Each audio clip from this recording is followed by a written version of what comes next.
Sports fans, moms, dads at homes, you all have sons that are trying to get to college to play football. And with all that's going on in the world, it's tough. The process is tough. The struggle is real. Well, guess what? I brought a great friend in to talk about that and shed some light tonight on Coach One Sports with yours truly, Coach Kevin Bull Jones. Please sit back, relax, and enjoy. If you enjoy the stuff we're talking about, make sure that you like, you share, but more importantly, subscribe, because I got nothing but love I want to give out. It's Coach One, which means we take our time. Coach One Sports. It's about just if anybody gets a chance to hear this, and if it can help one person, then pass it on to another. And that's how we share the love. So without further ado, sports fans, I want to just introduce my brother. You know, I know we kind of look alike. I look better than him, though. But you got some years on me, big dog. Got years on me.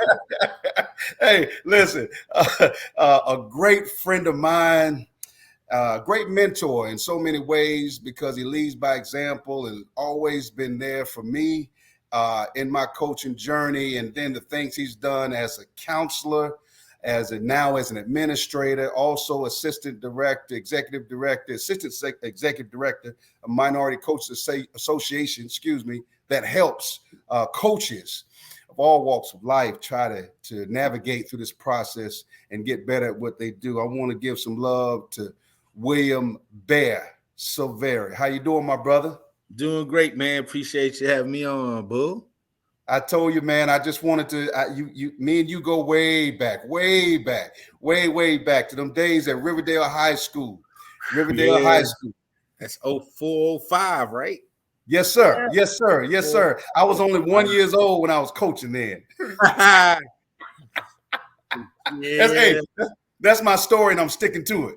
All right, we'll roll with that, Bull. We'll roll with that.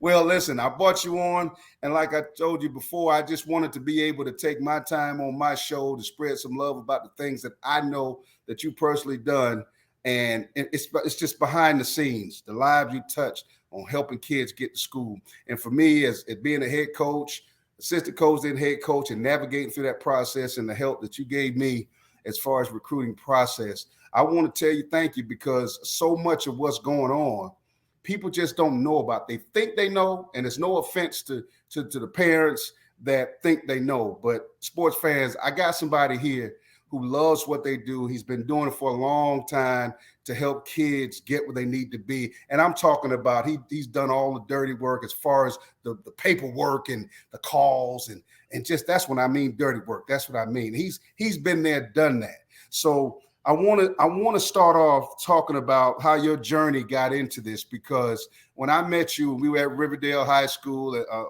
and our head coach was Nick Davis. Yes, sir. And we both got on that staff, and then he went on to bigger and better things, and you stayed there and helped me as a counselor at that time. But tell me what it's been like for you in your journey with education and trying to help athletes get to school on next level. Well, I mean, my journey is very unique, I believe. When I was in school, I went to Druid Hills High, DeKalb County. If anybody know anything about Druid Hills at the time, the sports there was soccer and baseball. That's what the sports were there. Yeah. I went there. We know the old M back in DeKalb County back in the day. So I was there. And I love playing sports. I hurt early on, and I had to leave football alone because of that. But I did play basketball.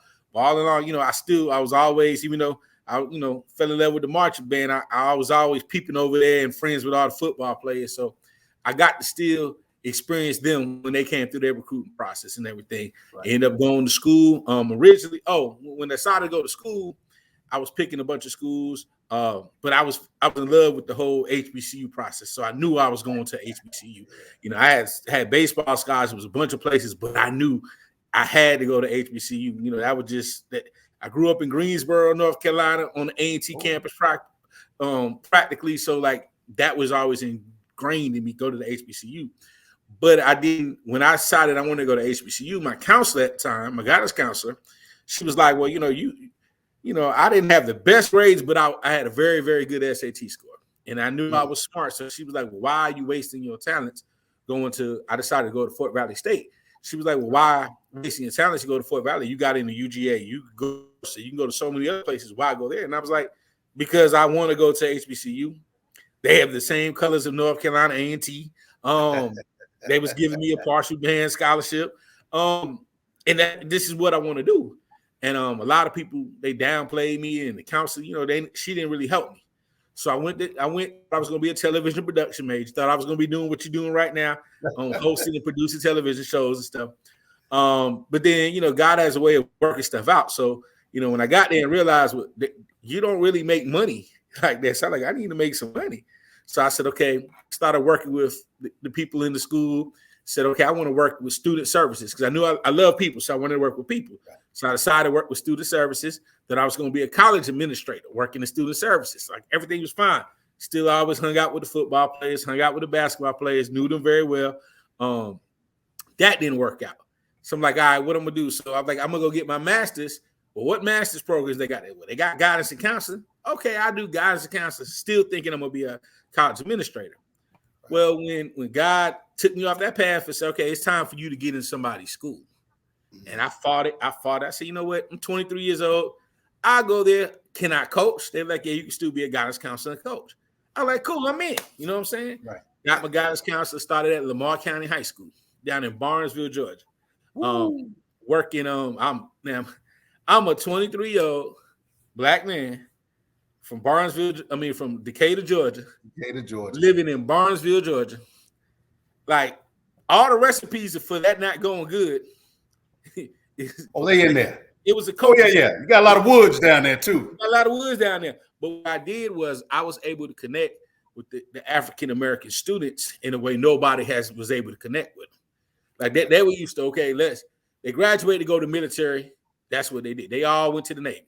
So I was like, man, found one guy, I call him my little brother, Raphael Hicks. Like, man, you got a 385. Why are we going to the Navy?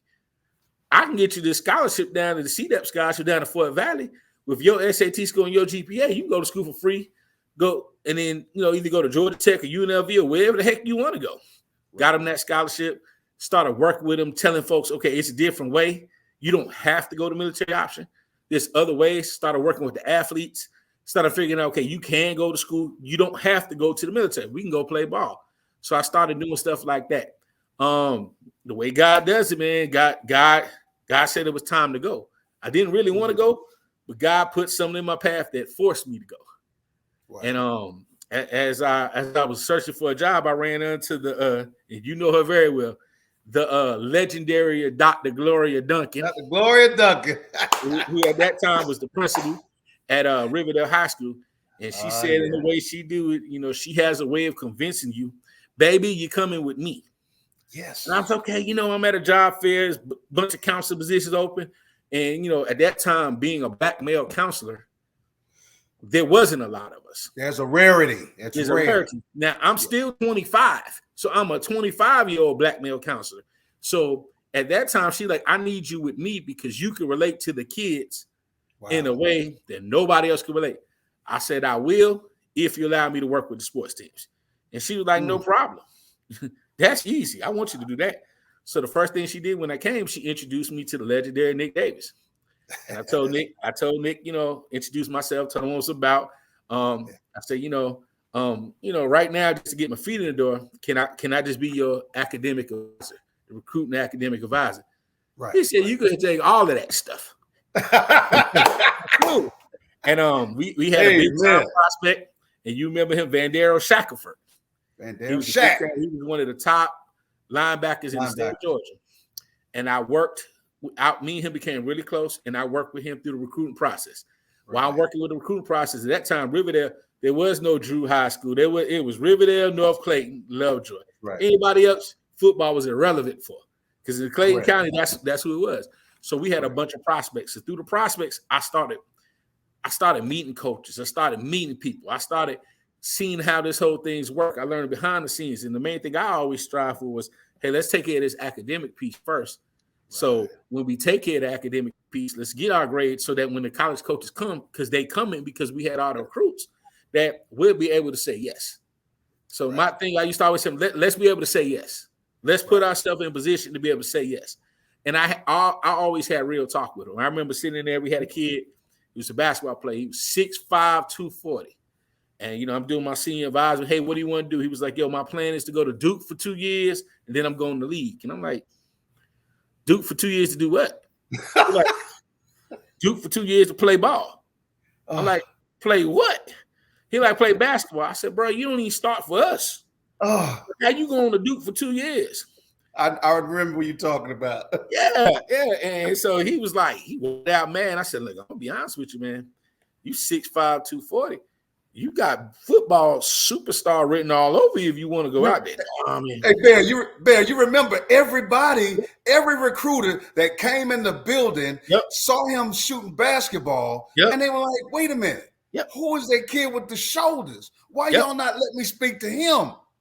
And he blew everybody off. He blew everybody off. On Coach K from Duke. He was waiting on Go ahead and finish the story. I'm a Duke fan. I'm not going to say the kid name, but you know what I'm not going to say it either. I'm a Duke fan. I'm like, dude, like at that time, I think Jay Williams was the guy. Like, dude, you're not Jay Williams. You know what I'm saying? You're not Kyrie. Like, you know what I'm saying? Like, you're not on that level. So, you hating on me. You're hating on me. But I still build a rapport with them. And like I said, because I love sending the kids to college. And my thing was, I work with the regular students just like everybody else because I'm trying to send everybody to college. You know, so I was able. Let me interrupt you there because I want to highlight that because you went over it real low. I want to highlight this because you're not giving yourself more credit. Yes, you work with all students, and that was the beautiful thing about watching you go to work and do your thing. There was not one kid at Riverdale High School, I'm gonna go ahead and say it, when we was together, that did not want to speak to you, and he or she could not relate to you. They all could relate to you. And to me, after being in this game for so long, that's what made you stand out because everybody doesn't do what you do. Okay. And that's why I wanted you to come on and talk on this show because everybody don't do that, Bear. Yeah. And like, you know, at the time I was 25, 26, not married, not kid, living in Atlanta, living the life. And I had a team, Mr. Davis, Miss DeBose, Miss Kennedy at the time. All of us was the same age, single, no kids. Well, I think Miss DeBose has a child, but you know, we all did the same thing. So, but what I did was I put my money where my mouth was. So I'll be like, okay, let's go. I need you to go visit a college.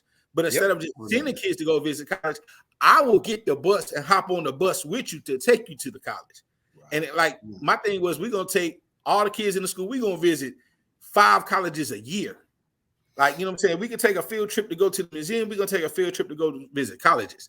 And I was with them gave up my Saturdays. I would give up my weekends, my evenings. You was a bachelor doing this. Yeah. You was a Hey, man. Okay, I'm going to leave. We're going to say in Atlanta. Bachelor. Yeah.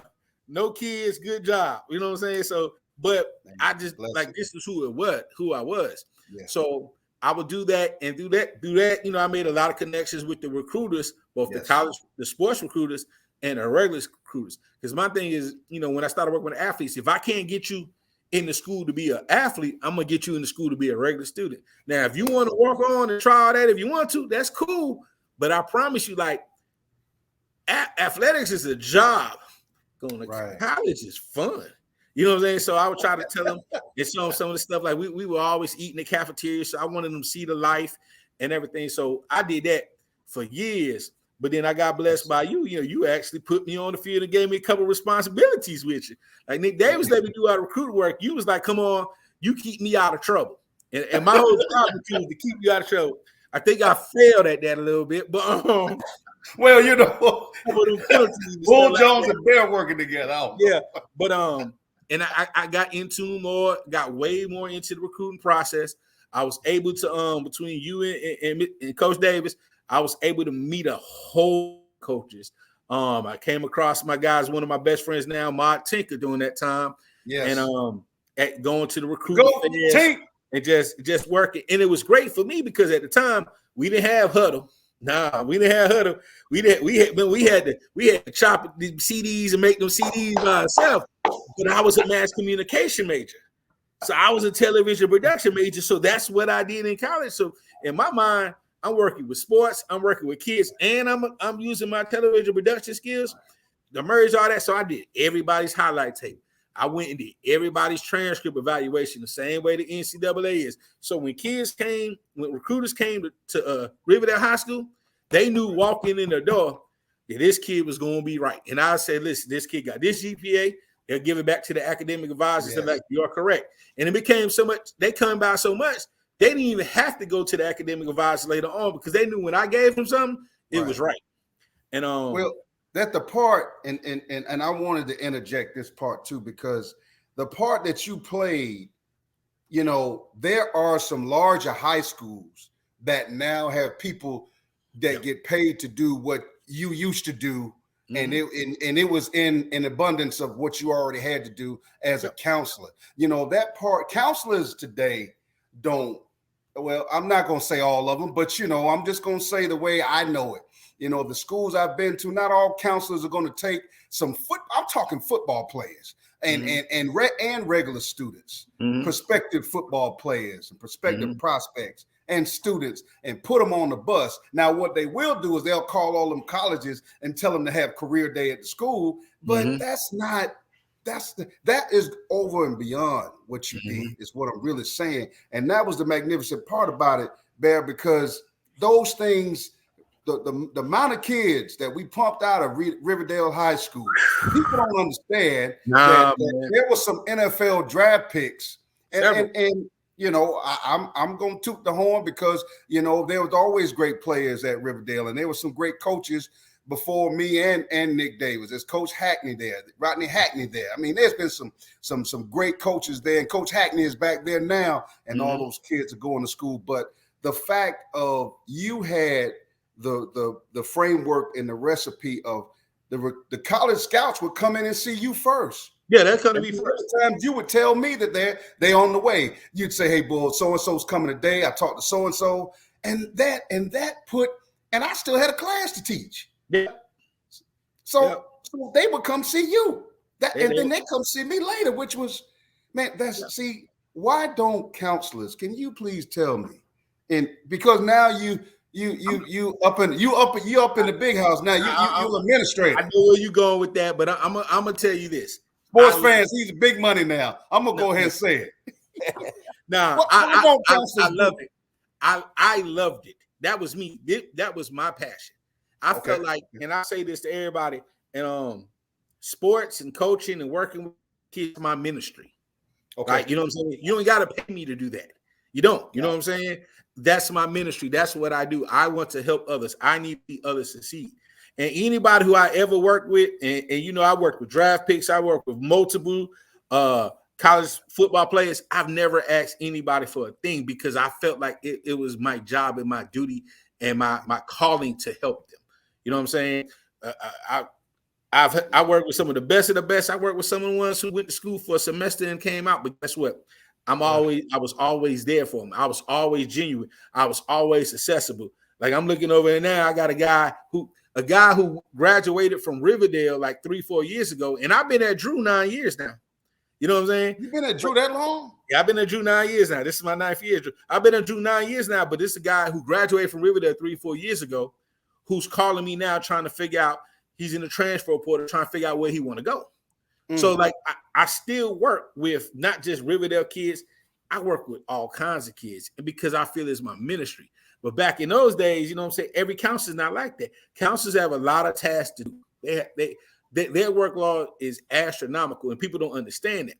But unless you have a passion for doing that, doing this in addition to the counseling workload, then that's when they get stressed. Plus, remember now, at the time, I was single, no kid. I was living the bachelor life, so I didn't have the responsibilities like you had raising some kids. Like it was just me. So you know, I dated. I had girlfriends. I ended up getting married. You know, that didn't work out, but hey, that's part of life. You know, dating a coach's wife is different. I mean, dating a coach is different. So it's not cut out for everybody, and it's no disrespect. You know what I'm saying? But I know what my passion is, and so I don't blame the counselors who don't, but I applaud the counselors who do, because everybody can't do that. Now, I will also tell everybody, man, they need to have at least one counselor in each school assigned to specifically making sure that the academic progress of the schools of the students are monitored, because you can't always leave it up to coaches because they don't understand it like that. So you need to give it up to the counselor, because that's a certain set of skills it takes to do that. And I'm blessed to be in a position to love it. And I'm blessed that the coaches that every coach I've ever worked with has allowed me to do that. And even though I'm an administrator now, I still do that. The three coaches that I've had here at Drew, they still allow me to darn near be their recruiting coordinator. And as far as getting their transcripts together and letting them know where they stand. So, and it's something I love to do. You know what I'm saying? So it's not work when you love it. Well, for watching what you do, and I didn't realize you at Drew High School that long. And but what I find out now, and then through the hiring process of coaches, now you're on the different level of it. And explain to me what is it, the rigors of juggling what you do, because once again, everybody won't do it. There are some administrators that think they can do what you do, and I'm just going to keep it real. They think they can do, but it's not out of a calling deal in your heart. It's more of there's some administrators that want to play Jerry Jones, and they just want to play Jerry Jones because they have the power to play Jerry Jones. But when you talk about kids and you talk about coaches, then you have to add in the element of the community. And the hiring process. I once remember you talking about the hiring process of coaches and this and that, and you said something that I thought was very profound, and I don't think you knew I was paying attention, so I was listening. I know you didn't think I was listening, but I heard what you said. But you were talking about the right fit for where you are, and that right fit means the culture of the community that you service and the type of kids that you deal with, and the parents and things of that nature, and the businesses and local establishment. Bear, I remember you saying that one time, and just conversating, and it stuck out with me because everybody, when that coach gets put in place, he is representation of who brought him in there, but you got to give him as much as you can to be successful. But see, you've been on every level. So you actually know that rascal, if you have to play a Thursday night game, and by the time you get home from the game, and by the time every kid has left the building and your staff is gone, and by the time you get home, you don't walk in your house after midnight, and that head coach has got to be at bus duty at so-and-so in the morning. And heaven forbid a kid that parent didn't pick him up. So now the coach still got to be there even longer. He need 5 cups of coffee instead of 2 just to make it through the morning. You know that part. Why is there such a gap in people in positions such as yours being able to be able to listen to or be able to identify with how you're doing it, because it hits all levels for the better, the good. Why is there such a gap there? Okay, well, I would say this. Administrators come from a variety of different aspects. You got some administrators that they were teachers. They might have been a math teacher. You know what I'm saying? They may not have any interest in athletics at all because they were strictly instruction. You may have had some administrators who came from a fine arts level. So their interest would be in band and orchestra and make sure stuff like that. It may be, like me, I'm a counselor by trade. I'm always going to be a guidance counselor. I'm a counselor by trade. So my interest is always going to be in interpersonal relationships with the students, getting to know the students. You get one thing about me, and you know this because you work with me, I'm not hard to find. There's never a student that can say, hey, I don't know who he is, or I can't find him. You can find me. Right. I'm very, very visible and always will be visible. Well, not every administrator has come from that. You know what I'm saying? They have different expertise. They have some that strictly instruction and care less about athletics. You know what I'm saying? Me personally, I try to blend all of it. I can talk about instruction if you want to talk about instruction. I can talk about fine arts if you want to talk about fine arts. My passion is athletics. Everybody knows that. And my passion is the students. So I get to know the students. I get to know the community. And I think it's important that the administrators, especially when they get into the part where you get to hire coaches, like you have to know your clientele. You have to know what you need. You have to be like, I will say this a lot. and it could be controversial, but I'm Bear. Who cares? That's right. Great coaches, some of the best coaches in the state of Georgia, in America, they don't have winning records. They're not in the most successful programs because it takes a lot more to run a successful program in the smaller schools with less resources than it may be in the bigger schools. And the success should be measured differently. Success should not always be 10 wins. Now, don't get me wrong. I don't want to lose a game. Correct. But if I go 3-10, 3-7, and every one of my seniors graduate, and every one of my seniors have a place to go after school, they graduate, that's success to me. Wow. If I go 10-3 and lose in the third round of playoffs, but I got one kid signed, 6 kids don't graduate, and the rest of my kids, they graduate, but they ain't got nothing to do. How successful are we? Wow. Did we use the kids for our gain, or are we really helping the kids' success? Oh. So that's the way I think a lot of administrators have to start subscribing to that. And I think a lot of them do, but I think some of them just don't have a pulse on what is needed. Some people get caught up in wins and losses that, they think that is the only thing. Like, they realize how many times have you took kids home because their parents wouldn't come pick them up? You know what I'm saying? I've done it. Everybody's done it. And realize, and it's funny because some of those same kids who don't have rides, you got to bring to school, take home from school, pick them up for the game, take them home from the game, buy them lunch. But if they sign a scholarship, that's nephew. They pop up. They pop up on signing day. They pop up on signing day, or something great happen. Hey, you know what I'm saying? But those the uncles and the great uncles and the yes, sir. Yes, sir. Yeah, I'm happy to see. I'm happy to see him, but I'm heartbroken when I got to walk a kid across the field on senior night because they ain't show up. But they also got to realize that, like, when you hire certain coaches in certain areas, you got to realize that they may have to do more than others, and they have to be willing to do more than others. So, and I think a lot of times that there's some I'm gonna say some administrators, because I'm not gonna put everybody in there. Some administrators do not understand that. And they just see wins and losses. They just see, I like this person, I don't like this person. We're not winning the plays. We're not calling this. This. And it also needs some Jimmy and Joes. If you ain't got plays, it doesn't matter how great of a coach you got. You know what I'm saying? So you got to be able to motivate them and get them to do the right thing.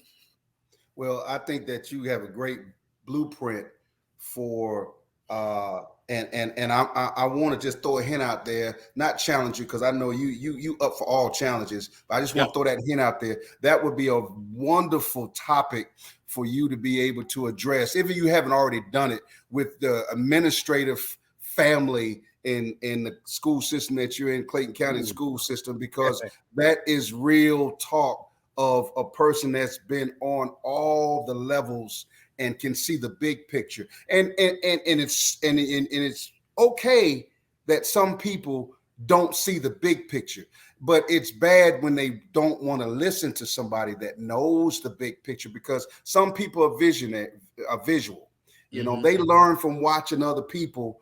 They get a picture of what it's supposed to look like. And to me, you know what it's supposed to look like, and you're not afraid to share it. And that's another reason why I wanted you on the show, because I need for parents to understand that those are the things, the building blocks of when their sons are ready to go to school and their daughters and things like that. And you start talking about recruiting, and see, you can even speak on those guys that got to go and work out with their personal trainers and all that stuff. See, you've crossed that bridge too.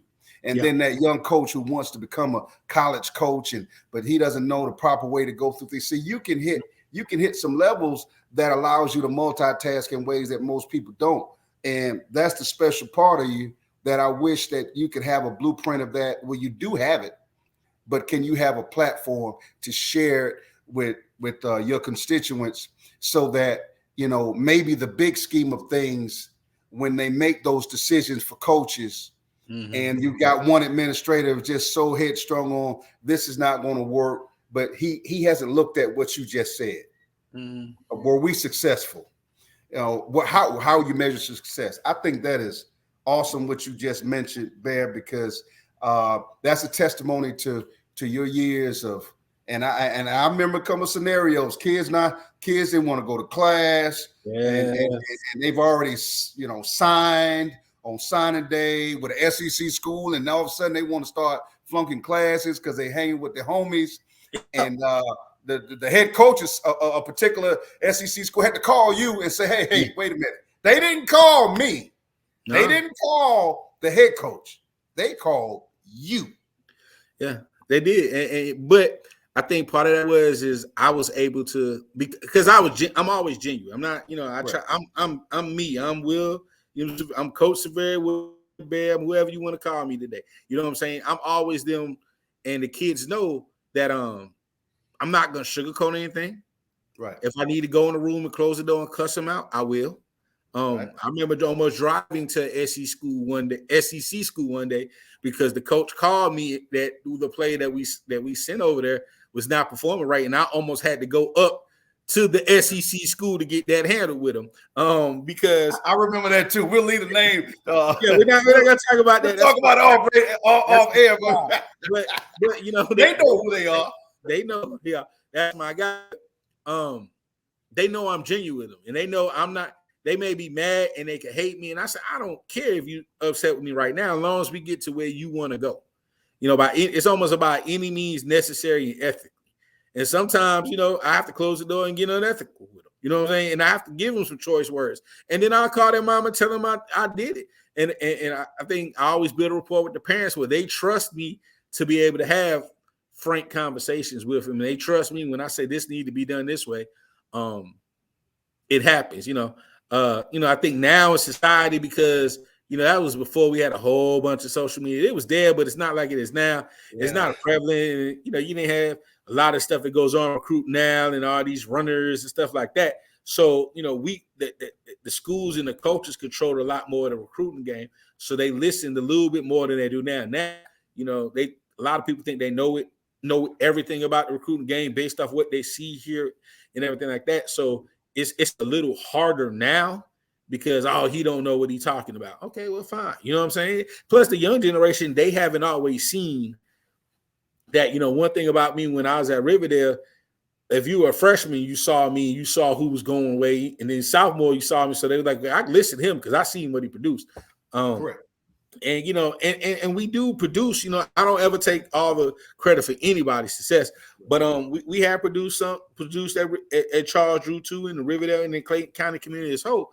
And, I help anybody, but, a lot of times a lot of people think there's other quick and easier way to get to the end product and go. Well, the blessings that you bestowed when I was over at Mount Zion and had some players there, and just even the 7-on-7 teams, your involvement with that, with the Minority Coaches Association, where you're assistant director there under Ahmad Tinker, the man, the myth, the legend, the GOAT, I call him, for what he's helping coaches nurture their success and uplifted them in the coaching community. I watch how you all have been able to work through the bowl games. I mean, the Minority Coach Association, the football games, all-star games. Talk a little bit about that, because see, now we're going to another level. Now that you've done all of the paperwork, now you're getting the kids really the showcases. And I want you to enlighten that, because that means everything. Okay. Well, I mean, I was blessed. Oh man, it was about 6-7 years ago. To link up, me and Ahmad Tinker, we have been friends. We've seen each other. We've worked together. We've been friends, and he asked me to come on board to help with this. It all started with this called the Rising Senior Game, the Georgia Junior Bowl, started by Joe Burns, and the Rising Senior Foundation. And what it was, running back, excuse me, former Georgia Tech running back, former Georgia Tech legend running back, Joe Burns, Thomas County Central. Thomas County Central. Yeah, get it right. I got one boy. He'll fight me on that one. Ooh, he started the Rising Senior Game, which is the Georgia Junior Bowl. And where it took 90 of the best juniors in Georgia, and they broke them together, them life lessons, talking about and how to prepare for life outside of football. Now, because for the most part, these were the top guys in the state of Georgia. So football scholarships was almost a given, 95% of them. Like, they had offense. They had some of the top players. I mean, Justin Fields and Reuben Foster and Nick Chubb. I mean, we could go. I could say names for days. Who's who? Who's who of Georgia football played in the game. Yeah. So I was able to come on, and I started off as almost like assisting like a manager, but then working with Tinker. He allowed me to take a little bit more of a lead role in as far as helping establish the rosters for it.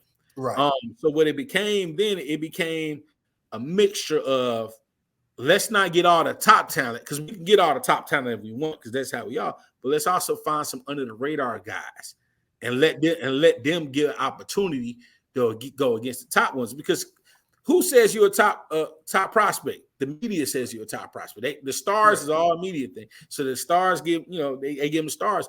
But there's some kids at some local schools that you just don't know about that are dogs too. So our whole thing was, I had one. I had two. You had two. So we let's give them a chance let's get a chance for the dogs to go against some of the star guys and see who's the biggest dog on the yard. So we was able to do that. We haven't had it these past 2 years because of COVID, but from what I understand, we're gonna be back and running full speed. What? Y'all gonna be okay. We're gonna bring it back full speed going forward. So look forward to that. So we were able to do that. That's been on ESPN. It's been on ESPN Plus. We had it on YouTube. We've done great things from there. So that was for juniors. So we're like, okay, what can we do in our community? So at one time, all-star games, like counties were having their county all-star game. Clayton County have an all-star game, North versus South. Fulton County have an all-star game. Douglas County, everybody's having an all-star game. So one day we just sat around and said, we knew most of the coaches in our association are from the Metro Atlanta area in Columbus. So we're like, what would happen if you get the best players in Clayton that play against the best players in Atlanta public schools? And then the best players in South Fulton to play against the best players in Columbus. And see, what happens is with a lot of all-star games, they charge these astronomical fees. They charge $400 or $500 for you to play in the game. So we say, you know what? Let's not charge these kids anything. And let's do it for seniors. And let's see what happens. Because these kids, they grew up playing together their whole life, ball and everything like that, playing against each other. What would happen is now, finally, the kid from Jonesboro and the kid from Lovejoy, who's been playing against each other for 4 years, been playing each other in middle school for 3 years, and been playing rec ball for 3 years before that, finally get on the same team. What happens? And they play the guys that you hear about on the other side of town. So we did that. This is our 4th year doing this game. At least 4th doing this game, and it's blown up bigger than we ever imagined. Now we even added more teams this year. We had Douglas County, we added DeKalb County. Finally got a little team. Finally got DeKalb in there. They got humbled though. DeKalb thought they were gonna walk in there and just smash, and Henry County got them. Henry County beat them. Oh wow. Henry County got them. Henry County shut them out. Wow. Okay. Yeah, so it's been a blessing because what it did was it gave more kids the opportunity to get more tape, showcase their skills, and we had some big time guys. We had some D1 guys in the game, and they got them a chance to just do that. So we love doing that. About 5 years ago, we decided, 7-on-7 has been blowing up out of this world, and but a lot of times with the big 7-on-7 teams, it was, who are you before you got to be a name to make these big teams. You got to be a star. You got to have a college because, they trying to just win. Like they trying to bring in guys and like they flying in guys from everywhere just to be on those teams. And a lot of it, to be honest, a lot of the 7-on-7s at the time was on, and it's still like even now, it was on the north side of town. It was 20 and above, I like to say, So I said, you know what, talk with Tinker, say, hey Tinker, what would we do if we started a 7-on-7 team? Here, just a local 7-on-7 team. Now we don't have the budget. We're not sponsored by Adidas or Nike or Under Armour. No. Oh wow. We're not sponsored by all that. We ain't got no Mega Million rapper or nothing like that. But we just a little local team. You know what I'm saying? Trying to do something. So at the first one, it was almost all Clayton County and Rockdale kids. That's all we had. And we had I think we had 9 D1 guys on that team. Well, I had a kid play on that as well. Yeah. We had 9 D1 guys on the team. And so this is our 5th year, and we have beaten all those teams, all those big sponsor teams. Now, I'm not gonna say we can beat them consistently, but we have beaten them, and they know we're there. So like so what we do is we spend the first half, we practice because every Sunday, but we spend the first half of practice on development, on straight development, individual development. If you're a wide receiver, you're gonna run routes for an out. Right. If you're a quarterback, you're gonna throw routes for an out. You're gonna work on footwork. If you're running backs, you're gonna work on catching the ball. If you're DB, you're gonna work on backpedaling and breaking on balls and route recognition, all that stuff for hours. Then we're gonna play 7-on-7 because like our thing is, yes, we want to win. Yes, we will win some. We won't win everything because guess what? Sometimes you just really do have to have Jimmy Joes, but we're gonna coach you up and you're gonna be a better football player when you leave us in May than you did when you started in January. Right. And that's our whole goal. And we love the big time players, but we prefer those young guys with a chip on their shoulder. Right. Who just want to work, and we ain't got to deal with some of that stuff. So we've done that the last couple of years, and we have the last 2 years, I think, we have been one game away from making it to the nationals, qualifying for the national tournament. Oh, I've heard the rumbling. I've heard the rumbling. So I'm on the north end now, so I hear the rumblings, about the south side, So what we say, we call ourselves the South Side's favorite team. You know what I'm saying? Because we got kids from everywhere. Griffin and Lovejoy and Riverdale and Drew and Alexander and Douglas County and North, East Carolina. They all watch the show now, so they're going. I'm gonna get the comments. You didn't say my name. We have kids from all of those places playing with us under one umbrella. We tell them leave all that other stuff out the door because for these 2 hours we're gonna be brothers and we're gonna get this work in, and we're gonna go in. So we may not beat. Like I tell everybody, it doesn't matter who we play. We may not beat them, but they're going to limp away after us. They're going to know they've been in a fight. They're going to know they're going to have a good team. And they may beat us because guess what? I remember one year we out there, we played one team and it was Jaden Hazelwood that went to Oklahoma on one side and George Pickens on the other side. And the first round, Bo Nix was the quarterback. What are we supposed to do with that? Right. Like physically, what is any team supposed to do with that? Right. But we matched up to them. We weren't scared, and they limped away after that. They beat us, but they know we were there. Well, that's what I'm talking about. It's more than the things that you're doing, and sports fans. I'm not saying everybody has to have a person that can wear all these hats, but if you find somebody that embraces the love and the calling for it. Whatever school systems, whatever state. I know this show is seen all over the country, and I appreciate all the responses and the comments, wonderful comments you get.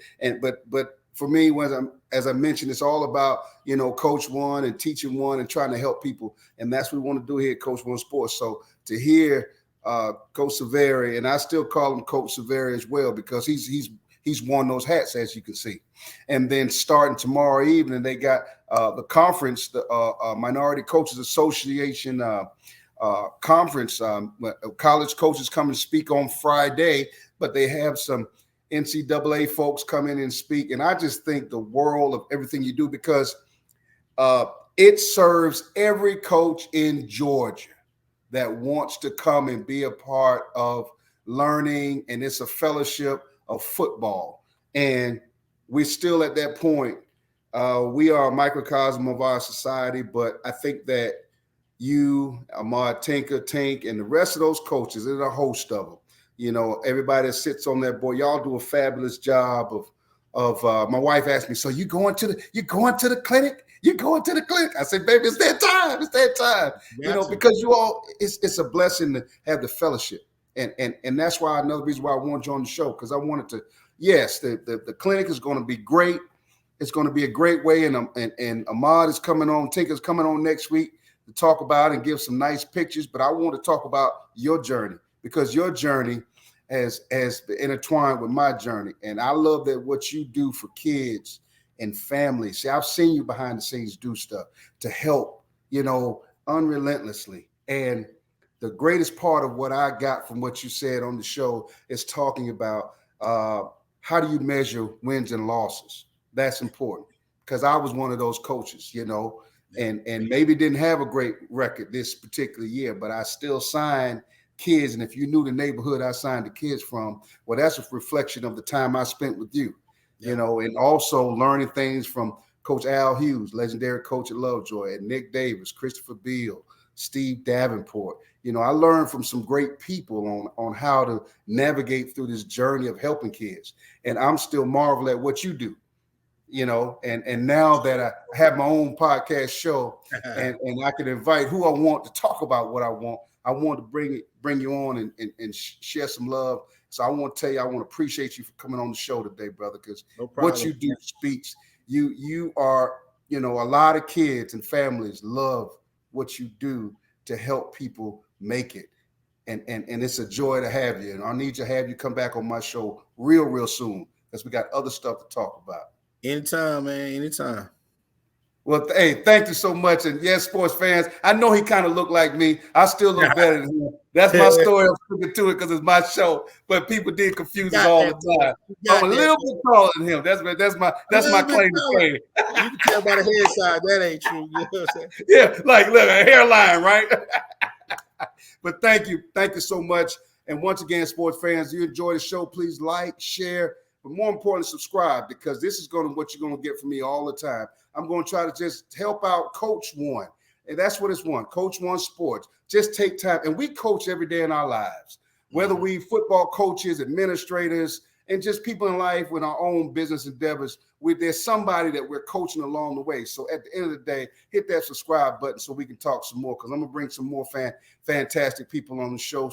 Thank you for coming to watch Coach One Sports with yours truly, Coach Bull Jones. Y'all have a great evening. Thank you, my brother. Until we talk again, I'm going to have you back real soon.